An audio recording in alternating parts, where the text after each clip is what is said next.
तो ज्ञान का प्रतिनिधित्व कौन कर रहे हैं? जो कमेरे वर्ग के हैं, तथाकथित नीची जाति के लोग ज्ञान का प्रतिनिधित्व कर रहे हैं, और प्रेम का प्रतिनिधित्व वो कर रहे हैं जो अल्पसंख्यक मुसलमान हैं उस दौर में। तो ये जातिवादी वो लोग हैं जिन्होंने जाति व्यवस्था को बनाया है। हम तो चाहते हैं जाति विहीन समाज की संकल्पना हमारे संविधान में की गई है। बाबा साहब ने इसी को कहा, हमारी भी आकांक्षा है जाति मिटे। तो भाई जिन्हें ये कष्ट है, जिन्हें ये शिकायत है, वो जातियाँ नष्ट कर दें। जिन्होंने जातियाँ फैलाई थी अपने शंकराचार्यों के द्वारा, घोषणा करा दें कि कल से जो है कोई किसी के साथ शादी करेगा जो इस देश में पैदा हुआ है, कोई किसी के साथ खान पान करेगा, जा करके जाति नष्ट कर दीजिए। यदि जातिवादी लगता है भाई तुम्हारी जाति का साहित्य है, तुम अपनी भलाई के लिए कहो, तो तुम्हारा साहित्य है, हमारा साहित्य जातिवादी है। तुम्हारा नेता देश का नेता, हमारा नेता जाति का नेता। तो हमारा साहित्य जाति का साहित्य, तुम्हारा साहित्य देश का साहित्य, तुम्हारा साहित्य भारतीय साहित्य, हमारा साहित्य दलित साहित्य। तो ये नहीं चलेगा। आप देख रहे हैं सम्यक इंडिया टीवी। जय भीम, स्वागत है आपका सम्यक इंडिया टीवी पे। आपके साथ मैं शालिनी आनंद।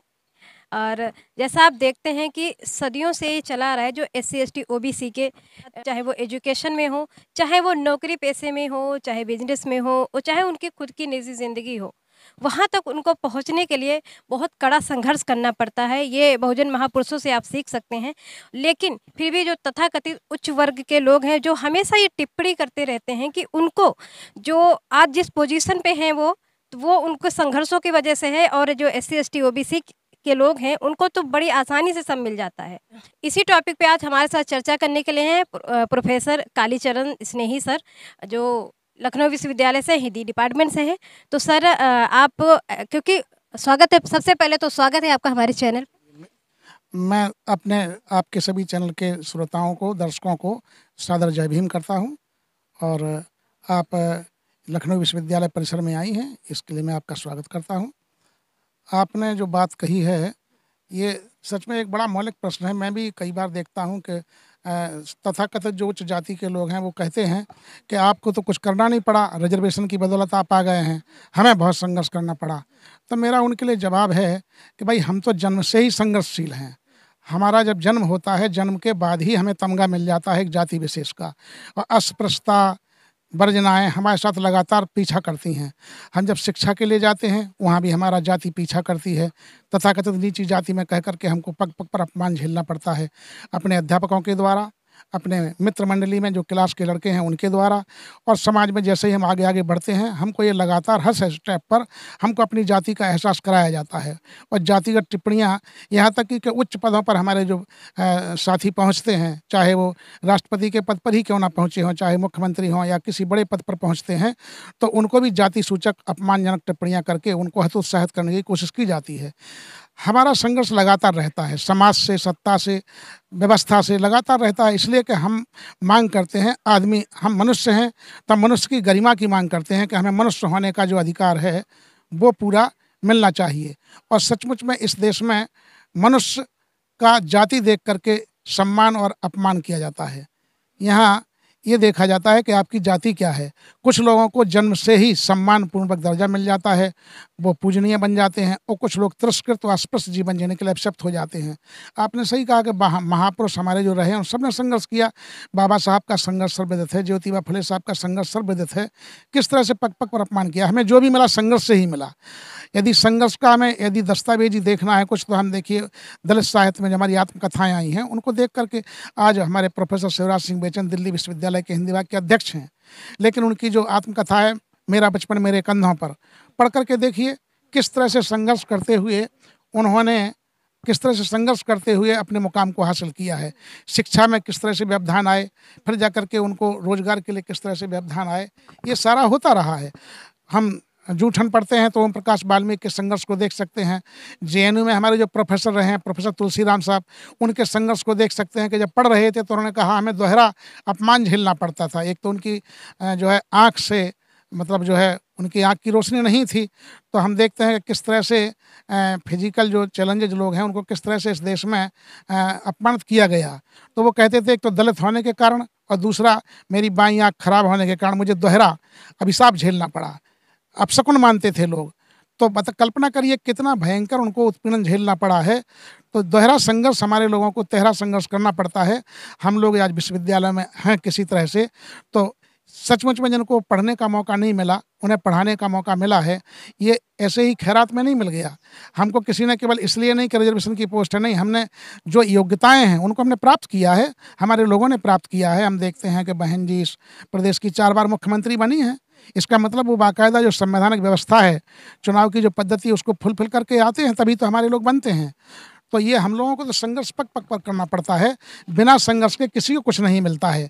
हाँ, हमारा जो संघर्ष है लगातार हमारा जो है समाज की जो व्यवस्था है वो मनोबल तोड़ने का करती है, तब हमें दोहरा तेहरा संघर्ष करना पड़ता है। चाहे हम पीएचडी कर रहे होते हैं, चाहे हम एमए कर रहे होते हैं। हम देखते हैं कि आईआईटी में अभी जाकर के बॉम्बे में जो हुआ है, क्या है, अभी जो पायल तड़वी का जो केस आया था वो क्या हुआ, बैमूला का सबको पता ही है। ये लड़के संघर्ष ही कर रहे थे अपने स्वाभिमान के साथ। यदि हम जीने की कोशिश करते हैं एक संवैधानिक देश में, तो लगातार हमको पग पग पर बाधा दी जाती है। तो ये कहना एक तरह से बेमानी है कि हम तो संघर्ष करके ही सुबह शाम की रोटी हमारे लोग अर्जित कर पाते हैं। संघर्ष यदि नहीं करेंगे तो उन्हें खाने को नहीं मिलेगा। वो जाकर के, और उन्हें सबसे बड़ी बात है, उनका जो शोषक है उसके यहीं से उन्हें दाना पानी उपलब्ध करना होता है। तो कितना मुश्किल होता है। जो सामंती सोच के लोग हैं, जो जमींदार सोच के लोग हैं, जिनके पास धन बल है, पैसा है, जिनके पास एग्रीकल्चर है, उन्हीं से हमारा झगड़ा है और उन्हीं से हमें रोजी रोटी चलाना है। तो किस तरह से बच बचा करके हमारे लोग संघर्ष करते हैं। हम देखते हैं कि विश्वविद्यालयों में दलित कुलपति नहीं है, एससी के कुलपति नहीं है, तो हम लोगों को किस तरह से अपनी नौकरी भी पूरी करना है और हमें अपना माने जा करके अपने पद की गरिमा को मेंटेन करना है। आज हम प्रोफेसर हैं, हमें अपनी बात रखनी है, लेकिन हम देखते हैं कि किस तरह से आवाज़ को रोका जाता है। तो संघर्ष तो है ही, बिना संघर्ष के किसी को कुछ नहीं मिला है। तो हम लोगों को जो ये कहते हैं कि संघर्ष नहीं करते हैं, सब ने संघर्ष किया है। आप भी इस मुकाम तक आए, कितना भयंकर संघर्ष है। एक तो स्त्री होना किसी भी में, और फिर दलित होना, लगातार संघर्ष करना पड़ता है। हमारे जो भी जहाँ भी मुकाम पर हैं, बहुत भयंकर संघर्ष करके, कठिन संघर्ष करके अपना मुकाम हासिल कर पाते हैं। हाँ, कुछ लोगों का ये कहना है कि तथाकथित जो नीची जाति के लोग हैं, रिजर्वेशन के, उनके पास टैलेंट नहीं होता है। अरे भाई, सबसे बड़ा, अब देखिए दुनिया में यदि सिंबल ऑफ नॉलेज किसी को कहा गया तो बाबा साहब को कहा गया। हमारे हिंदी साहित्य में हम पढ़ाते हैं कबीर को, तो निर्गुण परंपरा में कबीर को ज्ञान का प्रतीक कहा गया। मैंने ज्ञान मार्गी शाखा हमारे हिंदी साहित्य में है, ज्ञान मार्गी शाखा, प्रेम मार्गी शाखा और राम मार्गी शाखा और कृष्ण मार्गी शाखा, 4 शाखाएं हैं भक्ति काल में। तो ज्ञान का प्रतिनिधित्व कौन कर रहे हैं? जो कमेरे वर्ग के हैं, तथाकथित नीची जाति के लोग ज्ञान का प्रतिनिधित्व कर रहे हैं, और प्रेम का प्रतिनिधित्व वो कर रहे हैं जो अल्पसंख्यक मुसलमान हैं उस दौर में। तो सचमुच में ज्ञान का प्रतिनिधित्व हम लोग करते ही रहे हैं। हम में टैलेंट है, तभी तो अब जो दुनिया में जो आविष्कार हमने दिए हैं, अब देखिए भारत के संदर्भ में सारे के सारे जो कमेरा वर्ग है, हमारे तथाकथित बहुजन भाई हैं, उन्हीं का उत्पाद तो है जो आविष्कार के रूप में है। चाहे घड़े के रूप में कुम्हार का आविष्कार हो, जूते के रूप में हमारे जाटो भाई का पुरस्कार हो, बांस का है, धानों के धरिकार है, ये सब क्या है? ये जितने भी है, लोहार हैं, बढ़ई हैं, सारे के सारे प्रोडक्शन हमारे हैं। हमसे अधिक प्रतिभागी किसी तथाकथित ब्राह्मण से आप कहिए कि 4 पाई बुंदे, वो मुश्किल हो जाएगा। अब ईंट भट्टों पे काम करने वाले कौन लोग हैं? ये हम ही हैं। हम ही ईंट भट्टे पे करते। धान रोपने वाले कौन हैं? ये धान रोपने वाला कोई कायस्थ लड़की नहीं मिलेगी आपको, कायस्थ महिला नहीं मिलेगी, कोई पंडितानी नहीं मिलेगी। ये हमारे लोग हैं सब काम करने वाले। तो सृजन का काम तो हम लोग करते हैं, शोध का काम तो हम लोग करते हैं।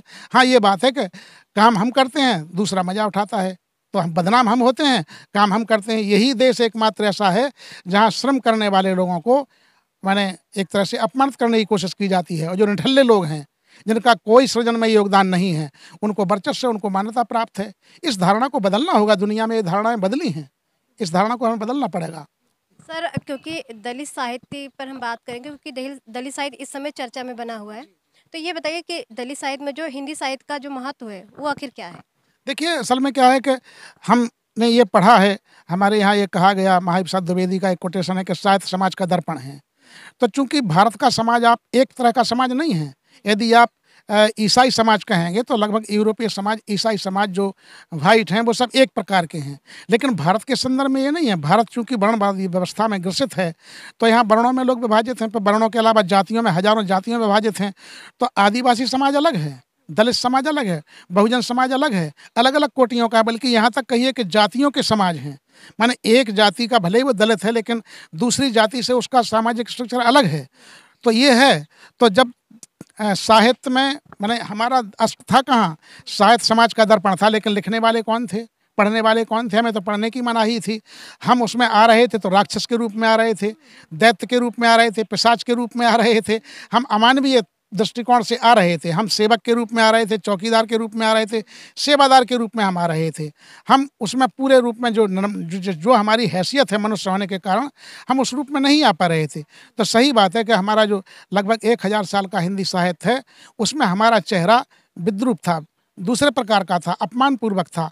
हमको जो है खलनायक की दृष्टि से रखा गया था। हमें वो नायकत्व प्रदान नहीं किया, जबकि हम इस देश के मूल निवासी हैं, हम यहाँ के आदिवासी हैं, हमारा ही ये देश है, हमने ही इस देश को बनाया है हमारा, और हम ही हैं इस देश में आखिर तक रहने वाले लोग हैं। हम देश छोड़ के कहीं नहीं जाने वाले। यहाँ तो ये हाल है कि वैसे अपने शास्त्रों में वो दुहाई देते हैं कि भारत भूमि बहुत सुंदर है और देवता यहाँ तरसते हैं आने के लिए, लेकिन जैसे ही किसी का अमेरिका का वीज़ा लग जाता है, NRI बनने के लिए ज़मीन बेच करके सब भाग जाते हैं, आना नहीं चाहते हैं कोई इंडिया। हम लोग ही हैं जो इस देश को, बाबा साहब हमारे कोलंबिया गए, जर्मनी गए, इंग्लैंड गए, लेकिन लौट करके आए, और लौट करके आए, इस देश को संविधान दिया और एक मानवतावादी व्यवस्था को उन्होंने स्थान दिया। तो हिंदी साहित्य था तो वो एक तरह से सवर्णों का साहित्य था, वो ब्राह्मणवादी साहित्य था, वो देवताओं का साहित्य था। उसमें उसमें ईश्वर का चेहरा था, उसमें कृष्ण का चेहरा था, विष्णु का चेहरा था, सीता का चेहरा था, राधा का चेहरा था। हम नहीं थे उसमें।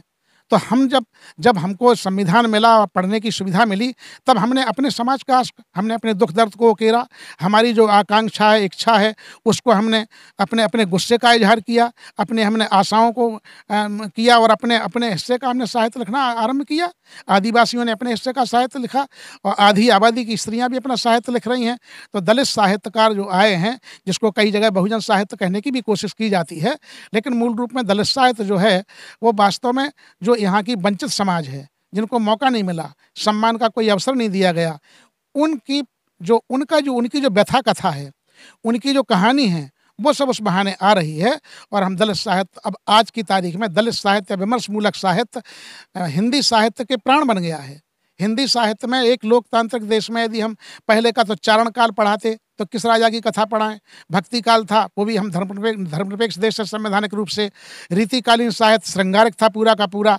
जो हमारा विमर्श मूलक साहित्य आया, आधी आबादी का स्त्री विमर्श मूलक साहित्य आया, आदिवासियों का साहित्य आया है, दलितों का साहित्य आया है, इसने हिंदी साहित्य को बचा लिया। ये लोकतांत्रिक है पूरी तरह से। तो हिंदी साहित्य में दलित साहित्य, स्त्री विमर्श मूलक साहित्य, ये मेन स्ट्रीम के साहित्य, मुख्य धारा के साहित्य बन गए हैं, क्योंकि एक बहुत बड़ी आबादी, इस देश की बहुत बड़ी आबादी की आकांक्षा, इच्छा इसको प्रश्न करता है, इनके दुख दर्दों को, इनकी अभिलाषा को व्यक्त कर रहा है, इनके सपनों को उकेर रहा है। तो दरअसल जो मेन स्ट्रीम का आज हिंदी साहित्य है, या भारतीय भाषाओं का जो साहित्य है, वो दलित साहित्य उसकी अगुवाई कर रहा है, और ये दलितों में चेतना के लिए उनको एक वातावरण तैयार कर रहा है। लोगों को लग रहा है कि हमारे अपने नायक खड़े हुए हैं। हमने ही जैसे राजनीतिक में नायक खोजे हैं, हमने अपने नायक खोजे हैं, ज्योतिबा फुले हमने खोजे हैं, हमने संत गाडगे को खोजा है, बाबा साहब हमारे हैं, कबीर हमारे हैं, जितने भी महापुरुष, हमने ज्योतिबा फुले हमारे हैं, छत्रपति साहू जी महाराज हमारे अपने नायक हैं, उनसे हम ऊर्जा प्राप्त करते हैं, वो हमारे प्रेरणा स्रोत हैं, वो पावर हाउस हमारे हैं। तो हम उनसे प्रेरित होकर के इस देश को सचमुच में भारत को भारत बनाने के लिए अग्रसर हैं। हम चाहते हैं कि देश हमारा एकजुट रहे, लोकतांत्रिक रहे, और संविधान के अनुसार जो शासन पद्धति है उस पर शासक हमारे अमल करें, तब निश्चय ही इस देश का कल्याण होगा। हमारा जो दलित साहित्य है और दलित साहित्यकार हैं, इसी मुहिम में लगे हुए हैं। दलित साहित्य एक तरह से संवैधानिक मूल्यों पर आधारित साहित्य है। ये लोगों की बेहतरी के साथ साथ देश की बेहतरी, क्योंकि जो एक बहुत बड़ा तबका है जो रोटी के लिए जूझ रहा है, सरकारी आंकड़े बता रहे 70-80 करोड़ लोगों को सरकार द्वारा भोजन मुहैया कराया जा रहा है। ये कौन लोग हैं? ये हमारे लोग हैं।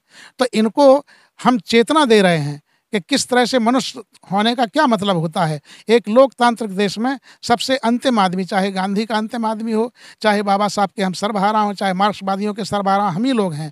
हम अपनी भलाई के लिए, हम अपने उत्थान के लिए, हम अपने स्वाभिमान के लिए अपनी कथा कहानियाँ रच रहे हैं, लिख रहे हैं, और अपने लोगों को बूस्टर कर रहे हैं। उनको कह रहे हैं कि भाई तुम एक लोकतांत्रिक देश में हो, तुम्हें लोकतांत्रिक देश में तुम्हें स्वाभिमान पूर्वक जीने का हक मिला हुआ है। उसको हम साहित्य के माध्यम से अपने समाज में फैला रहे हैं। एक सवाल है आपसे, क्योंकि कुछ आलोचक जो हैं, जो जो दलित साहित्य है उसको एक जाति विशेष का साहित्य मानते हैं। तो क्या एक तरह से तो जातिवाद दर्शाता है? नहीं, देखिए असल में क्या है कि पौराणिक साहित्य क्या है, वो भी जातिवादी साहित्य है। तुलसी का साहित्य क्या है, वो भी जातिवादी साहित्य है। तो जातियां तो यहाँ हैं, तो जातियां जब हैं तो उनकी सच्चाई किसके द्वारा आएगी? आखिरकार जो सर्वहारा जो जो तथाकथित पहले का साहित्य है, उसमें कायस्थ, ब्राह्मण, ठाकुर यही लोग थे या बनिया थे, तो वो अपने समाज का सच ला रहे थे, तब इनको जातिवादी नहीं लगा। लेकिन जो जाति, चूंकि जब जाति आपने हमें दे ही दी है, तो हमारी जाति में हमारी क्या स्थिति बन रही है, इस देश में हमारी जाति के साथ क्या सलूक किया जा रहा है, वो हम ला रहे हैं। तो ये जातिवादी वो लोग हैं जिन्होंने जाति व्यवस्था को बनाया है। हम तो चाहते हैं जाति विहीन समाज की संकल्पना हमारे संविधान में की गई है। बाबा साहब ने इसी को कहा, हमारी भी आकांक्षा है जाति मिटे। तो भाई जिन्हें ये कष्ट है, जिन्हें ये शिकायत है, वो जातियां नष्ट कर दें। जिन्होंने जातियां फैलाई थी अपने शंकराचार्यों के द्वारा, घोषणा करा दें कि कल से जो है कोई किसी के साथ शादी करेगा जो इस देश में पैदा हुआ है, कोई किसी के साथ खान पान करेगा, जाकर के जाति नष्ट कर दीजिए। यदि जातिवादी लगता है, भाई तुम्हारी जाति का साहित्य आए, तुम अपनी भलाई के लिए कहो, तब तुम्हारा साहित्य साहित्य है। हमारा साहित्य जातिवादी है। तुम्हारा नेता देश का नेता, हमारा नेता जाति का नेता। तो हमारा साहित्य जाति का साहित्य, तुम्हारा साहित्य देश का साहित्य, तुम्हारा साहित्य भारतीय साहित्य, हमारा साहित्य दलित साहित्य। तो ये नहीं चलेगा, और ये होना भी नहीं चाहिए। बहुत बहुत साधुवाद सर, बहुत बड़ी बात कही कि क्योंकि सदियों से ये जातिवाद चला आ रहा है और आज भी चल रहा है ये जातिवाद का दंश। शायद जो बहुजन समाज के लोग हैं उनको जीवन भर सहना पड़ रहा है। उच्च जो तथाकथित उच्च वर्ग के लोग हैं, उनकी मानसिकता जिस तरह से जातिवाद को लेकर जिस तरह से उनके मानसिकता बनी हुई है, तो इससे लोग लगातार संघर्ष कर रहे हैं। और हमारे लोग जो है बहुजन समाज के लोग हैं, वो लगातार साबित भी कर रहे हैं कि वो किसी से कम नहीं है। बहुत बहुत साधुवाद सर, हमसे बहुत अच्छी बात कहने के लिए, लोग तक पहुंचाने के लिए। तो जुड़े रहिए। ये ज्ञानवर्धक अगर आपको ये बातें लगी हैं तो इस वीडियो को ज़्यादा से ज़्यादा लोगों तक शेयर करिए और हमारे चैनल को सब्सक्राइब जरूर करिए। तो शालिनी को दीजिए इजाज़त। जय भीम।